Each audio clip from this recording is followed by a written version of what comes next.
So to make this envelope for your shaker card, I've just taken a 12 by 12 inch square piece of paper from the Enchanted Christmas range. Now, I know for an A5 card, such as this size, I'm going to need to trim this down to 10 3/4 inches. And then I'll tell you which score lines to use on your Scoremaster board. But first of all, I'm just going to line this up on my board and mark, I'll turn it over and then mark 10 3/4 inches. I'll just push this up, I'm not sure if you can see the edge of the board.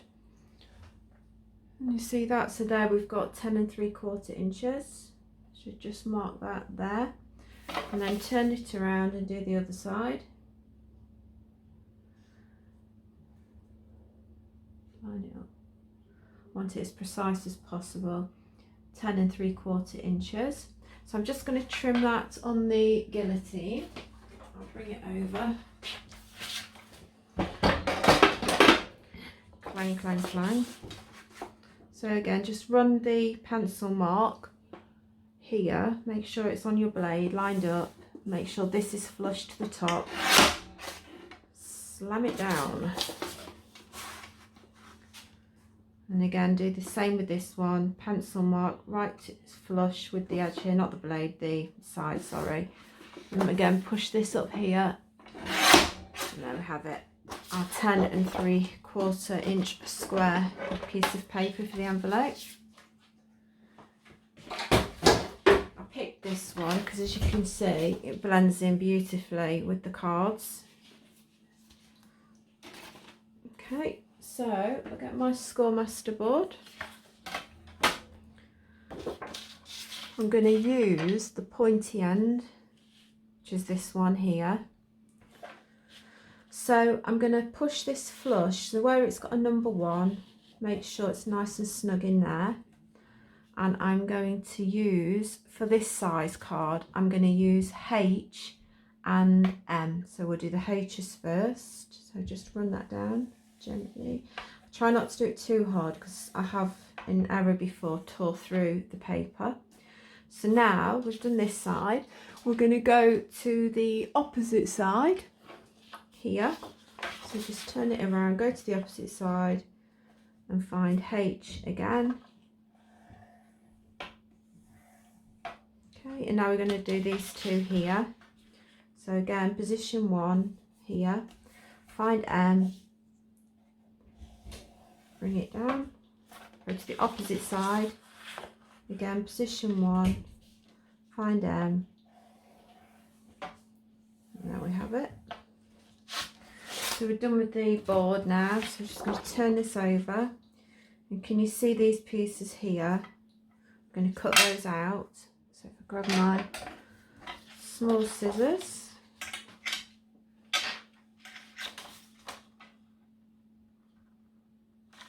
just trim these.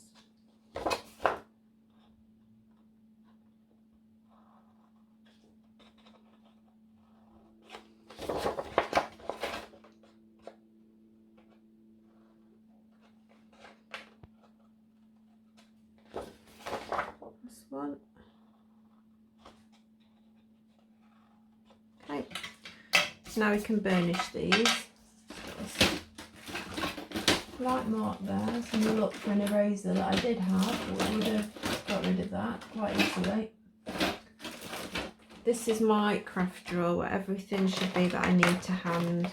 And I can guarantee there's always something that isn't. I always keep an eraser in here because if I do tend to get any marks on the paper, it gets rid of them perfectly. I shall do that later. So I just pinch them first, like so, and my thumbs along, before I commit to fully burnishing. And I can confident they're fine.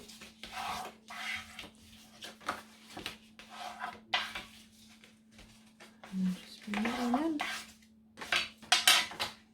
I think I'm going to leave the moon as the top piece, but just to, I always double check everything is okay at this point. So they'll fold in and that will stick like so, and that will be the top piece.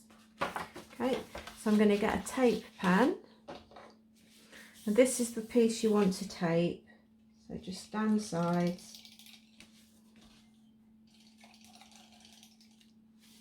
So if you fold those in, that one over, and then just carefully fold that piece in. Okay, and bring your card. See, even though this shaker card isn't completely flat, there's enough room for this to slide in. We could have done a sort of a deeper envelope, but we don't really need to. So for the top piece, you can either use some envelope gum. I haven't got any to show you.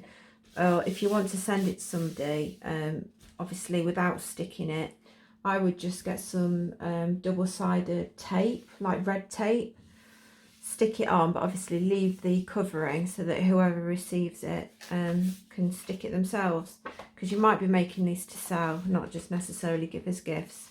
So I hope you found that useful, how to make the envelope. Please subscribe and please look up my other videos. Thank you. Cheerio.